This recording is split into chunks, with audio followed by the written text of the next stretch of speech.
Hello, welcome back to another FPL video on Fantasy Football Scout. I'm joined by Gianni for team selection time ahead of Gameweek 15, the last video before the Christmas break.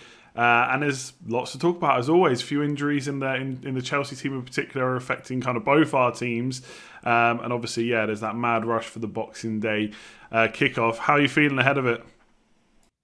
Yeah, I'd love to say I'm really excited and I'm happy, but Sunday is the worst day in FPL I've had in a very long time. The Kane captain blank.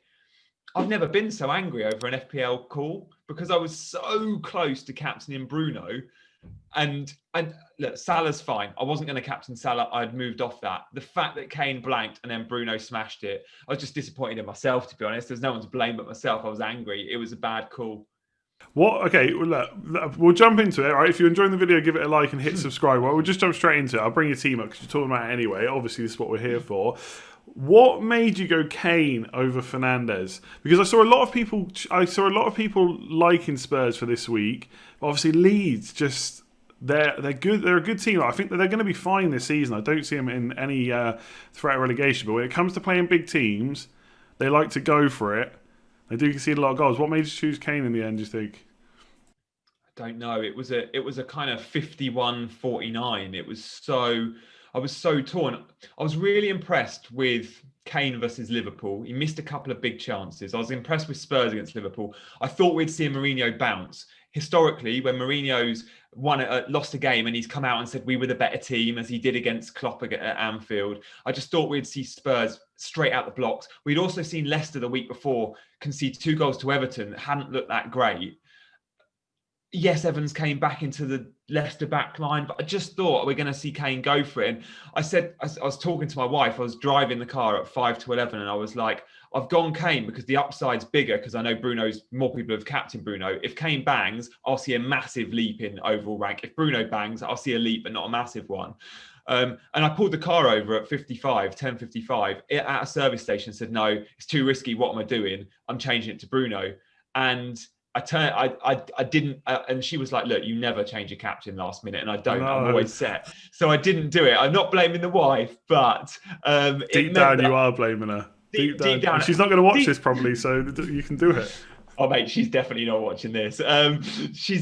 Yeah. So look, I'm looking for someone to blame because I'm so disappointed in myself. But look, hindsight is a wonderful thing. On another day, Bruno blanks, Kane bangs, and everyone goes, why didn't I captain Kane this game week? Like, it's just one of those things, isn't it? And United at home hadn't been that great. And I know all the stats were there for Leeds to concede goals and chances. But against Sheffield United, Bruno was advanced, but Pogba was in the team and Pogba was sometimes going and Bruno was sitting. I was just like, oh no, he's going to put the same lineup as he did against Sheffield United, which Ollie didn't do. So yeah, it was a terrible call and it's cost me big. It's probably cost me about 600-700k in overall rank where I'm at.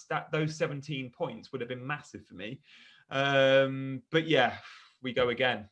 Yeah, I think it's one of those things. Like sometimes the differential, like you said, it was kind of close for you anyway. But sometimes going for the differential call, like even sometimes the obvious picks will still get you massively up the rank if you get it, get it right. I don't know that Leeds. I even thought there'd be a penalty. I don't know. It's just Leeds are just that team. It's like I've really changed my opinion on them for the next 2 games, Burnley and West Brom. Like, I'd actually be kind of hopeful of a Leeds clean sheet because I think the way they play against teams like that, they'd be fine. But when they play Spurs in Gameweek 17, like, for me, that's suddenly captain material again now. I'd be seriously considering that. Obviously, you had a few injuries. You did tweet me to say about the Lamptey knock, and I kind of said, Dad, don't worry about it. He's definitely going to play. Because, this is like the 4th or 5th knock he's had this year. I don't think he's actually missed a game because of them so far. I think he's come off early a few times, especially early on, and he missed that game through, I think it was suspension, wasn't it? Did he get suspended? I feel like he did get a red card. I could be wrong, but he did miss out the games, and James missed out as well, which was out of nowhere. That was after the deadline we found out about that, so that was a bit of a killer for anyone that owned James. And obviously the bench is just not there. Are you thinking about maybe taking some hits over the next few weeks to sort that out, or are you just sticking by a couple of transfers? Obviously Lamptey probably will be back for the next game. Yeah, it's a tough one. It's a really difficult one. I said a couple of weeks ago, I knew my transfers and I'd said Kane in for Werner and I'd said Jota had gone out. And I remember saying to you, is it worth taking the hit to have that one defender sub. So getting Masuaku out for Dyer was a move I nearly made 2 weeks ago. And I've just never been felt like it's worth the hit. And yeah, look, Lamptey could have played and he would have got 1 point. So, again, like, I think, even Masuaku would have got 1 point if he was fit. So, yeah, look, my next couple of moves are definitely defensive transfers. If I'm taking a hit there, I'm not sure. So, look, the players I want to get out are Masuaku this week, I think, goes to Dyer or Stones. And then Target the next week goes to Dyer or Stones. So my back 4 will be James, Lamptey, Dyer and Stones, of which 3 of them will always play, I hope. That's if the James injury is okay. Lampard said last night that he should be available for the Christmas fixtures, so we could see him playing against Arsenal. And Lamptey, yeah, I mean, I'd seen he'd come off against Fulham the game before last in the 74th minute and said to you, it's a bit weird that he's come off. And it was on the clean sheet and we thought maybe Potter was just shutting up shop. But yeah, he was obviously out. But I am reliant again this week on Lamptey or James starting if I'm selling Masuaku to Dyer or Stones. So again, I could have another week of 10 men. Is it worth the 4-point hit? I'm not so sure. I could do Dyer and Stones. I need to see who's playing tonight for Man City. I'm hoping John Stones gets rested and therefore he's nailed. But I can't afford players that are rotation risks. And I don't genuinely think John Stones is one at the moment. But again, I need to see what the City lineup is in the EFL Cup. If he's rested, he's nailed for the Boxing Day or 27th fixture. Yeah, so it's interesting you mentioned Stones and Dyer because they both play in Game Week 18. So I think you're kind of alluding to your strategy, which we will come on to in just a second. I want to ask you one more thing before we move on to next week, which I kind of asked you before we started recording. Do you, like, on weeks where obviously, I can't remember if it was Game Week 12 or 13, whichever one it was, when all the premiums kind of did really well, like literally every single one, like Sterling, De Bruyne, Fernandes, Salah, Kane, Son, Vardy. Do you think on weeks like this, it hurts having the 4? Like, because obviously if you didn't have Kane, you had like a cheaper striker, whoever it was, or Fernandes, De Bruyne, Salah, whoever it is, obviously you could shore up the defence. Is that something you're thinking about, or are you still going to go with the 4 premiums?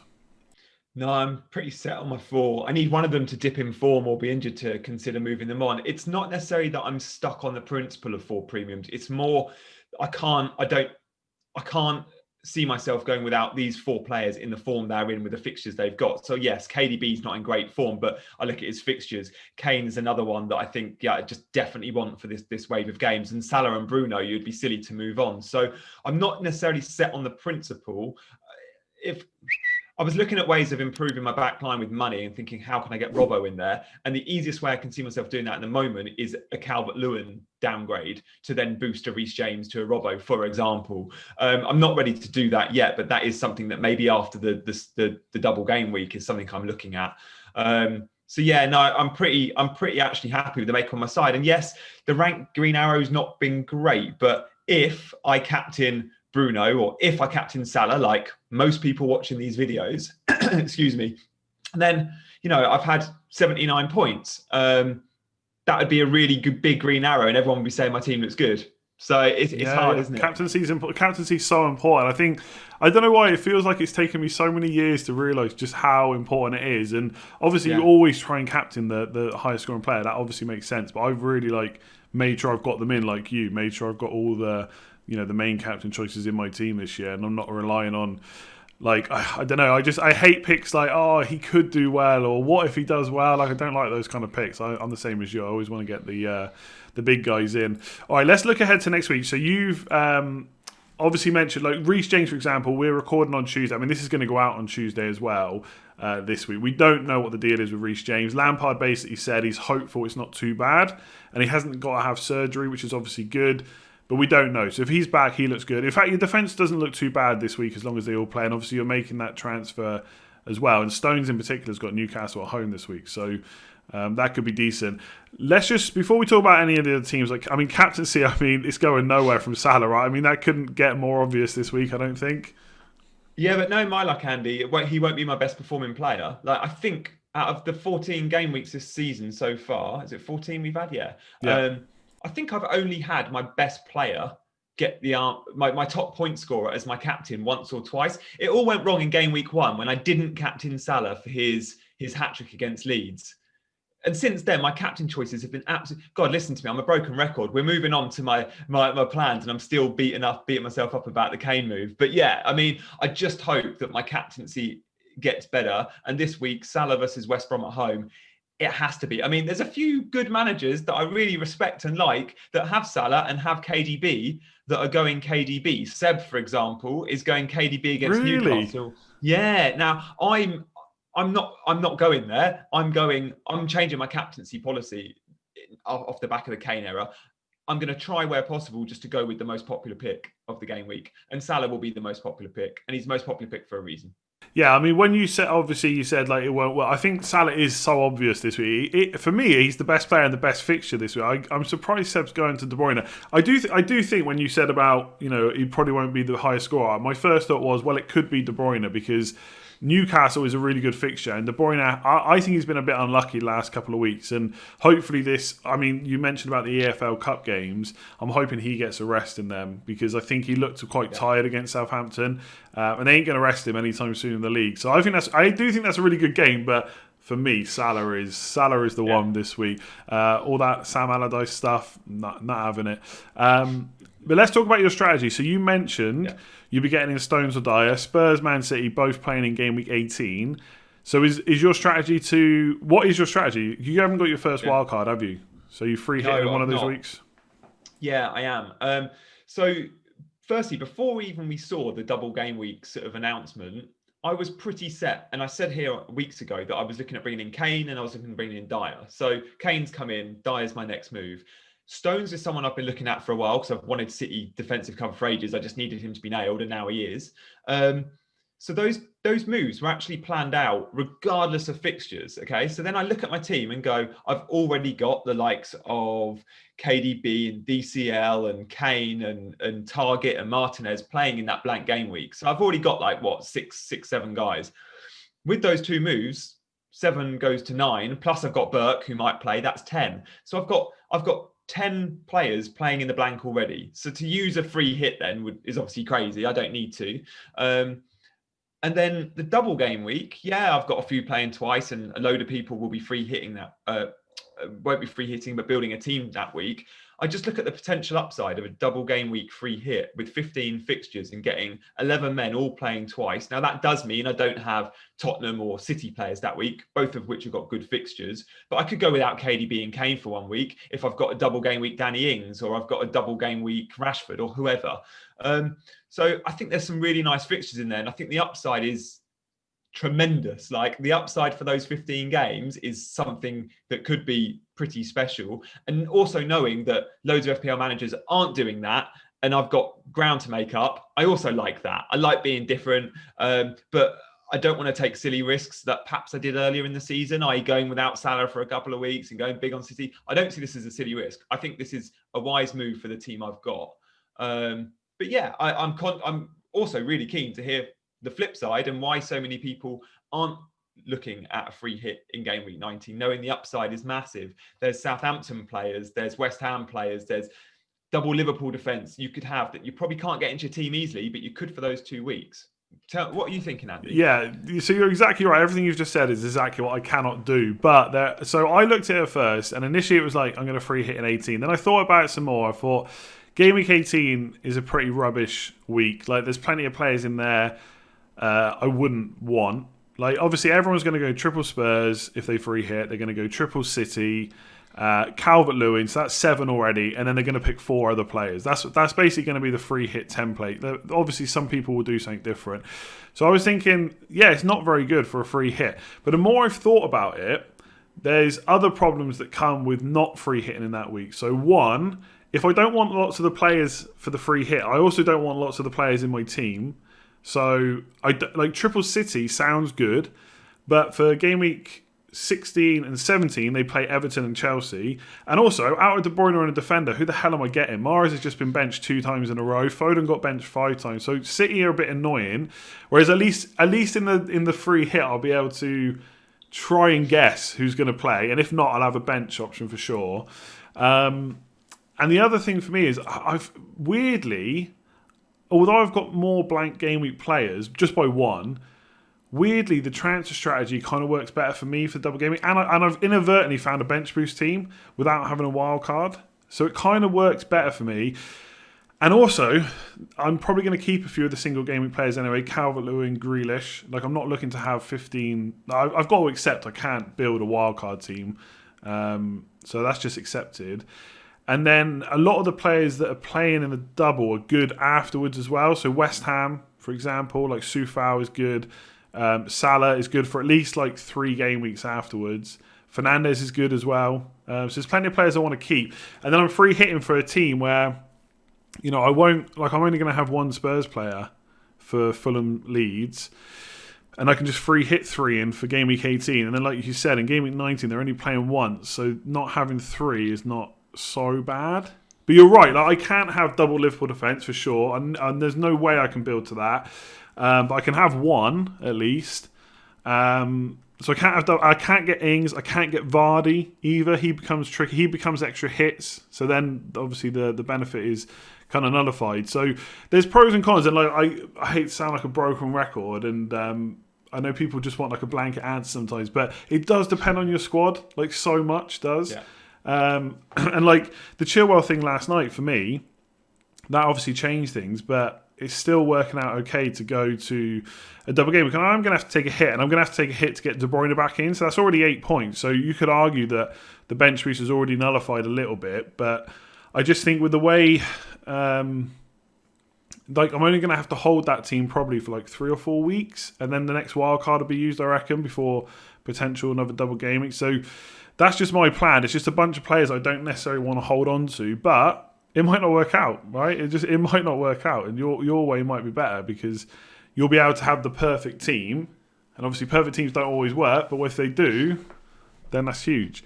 And I think also if I get the bench boost out of the way, then when I do wildcard, I'm only building an 11, and there will be other weeks for triple captain. Like, you're free hitting, so you'll have triple captain and bench boost to use later in the season. So you're hoping there's two double game weeks, or what's your thinking with the bench boost? Yeah, there'll definitely be another fairly big double game week in 27-ish. But so I'll bench boost then, and then the triple captain will come later in the season when there's smaller double game weeks, but involving the sides that get to the semis of the FA Cup, right? So these are teams that we know will be your Salahs, your Brunos, your KDBs. So these are the players from teams that will have disruptive fixtures and therefore get that extra double. And they're the guys I'd want to triple captain anyway. What I would say about the current strategy on game week 19, if I could bench boost in 19, I think I would still be looking to do that. I can't afford transfers on second goalkeepers, on Mitchell.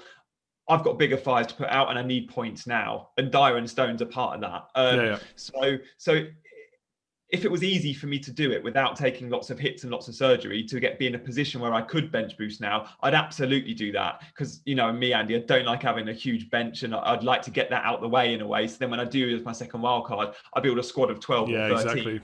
Exactly. But yeah, I can't do that. But it's worth saying, like, it's worth saying for me, again, like, not to drag this onto my own team, but I'm probably going to be, I'm bench boosted in that week, but at least 3 of the players, maybe even all 4, will be single game week players. So it's not like I'm bench boosting with 15. It's just, I think, I just don't think I'm going to be able to bench boost with 15 double game weeks even later in the season. So that's it. And like I said, it was inadvertently built. I did a transfer strategy up to 19 and realised I only had to make 1 extra transfer to have a full playing squad. So it was just, it's just lucky. Let's go back to your squad for now rather than the strategy, because obviously we'll see that play out over the next few weeks. Just couple of last questions. Reece James, what's the plan if he's out this week for Arsenal? Because what I'll quickly say, because Chilwell's in a similar position, is if they miss Arsenal, it's only 2 days until Villa. So it's not like there's a break. So I feel like if they miss one, there is a chance they're going to miss both. So if he's out for Arsenal, what's your plan with him? Yeah, then rather than selling Masuaku, I'd probably just go Reece James to Dyer or to Stones. and then later I sell Masuaku instead of Target. So Target could stay, and remember, Target does play in the blank, but I'm looking to get rid of him because I've already got Martinez and he's got dreadful run of fixtures. By the way, double Villa defence have kept me 3 clean sheets in a row. They're amazing. They've been wicked recently. It could be the same this week. I'm telling you, Chris, if they do that, Yeah. I tell you now, not selling Martinez is the best move probably that I've made all season. It's absolutely insane. 11-8-6, wasn't it? So it's been incredible. Crazy points. So yeah, I mean, James could go this week. Look, if there's news that James is definitely out for Arsenal and then potentially out after that, yeah, he goes. And remember, James doesn't play in the blank game week for me, so I could always bring him back in game week 20 anyway. So I'd be happy to sell James. Do I want to sell him? No. If he's injured, I'll sell him I'll sell him straight away. Okay, and it's just definitely going to be Stones or Dyer. I'm assuming it's going to be Stones that comes in first, right? If he doesn't play in the cup, because he's got Newcastle at home, it makes no brainer, right? Yeah, exactly. And Spurs haven't kept a clean sheet in the last couple. And whilst the Wolves fixture's fairly good for Spurs because Wolves haven't looked great, I don't like backing against Wolves not to score. Whilst Newcastle, I mean, the XG against City has just been so low. Like, they keep so much of the ball. They're not. Ederson's not making any saves. They're looking brilliant. So no, I'm really keen to get Stones. If Stones plays in the cup, that'll be tricky. And maybe I'll just go safe and bring in Diaz. And I can bring in Diaz if I sell James. I can't bring in Diaz by selling Target and Masuaku, but I can by selling Reece James. So again, that becomes an option too. Yes, keep an eye out on the AFL Cup, I guess. And yeah, I think that Newcastle game, that's going to be one of those where Newcastle just sit back and hope they don't concede, I think. And if City get an early goal, then hopefully it'll be another 4 to 5 goal like the Burnley game. But we'll have to wait and see. All right, we'll leave it there. Cheers for joining me, as always. Good stuff. No, thank you for having me. I look forward to being back next week in a better mood, not off the back of that Harry Kane disappointment. But look, by going Salah captain, I don't mind if he fails, if everyone fails with him. So but he won't. He's got West Brom, right? Yeah, I mean, I think he's scored now, returned points in the last 7 games he's played. It doesn't get better than this. Like, yes, he could fail, but if he does, that's not a bad decision. So yeah, hopefully it is a good week, because I know, even as much as I try not to, the day after Christmas, Boxing Day, you do not want a bad game week like straight after Christmas. It's the worst thing. So yeah, we will be back before Game Week 16. There's a quick turnaround, but we'll probably be back on the Monday the 28th, and we might do it live in the morning just to get it out before the deadline. So keep an eye out for that. If you have enjoyed the video, please do give it a like and hit that subscribe button. Otherwise, normal content this week. I'll be back on the 26th on Boxing Day for Breakfast Club. So lots to come. So hit that subscribe button, and we will see you later. Good stuff. See you guys.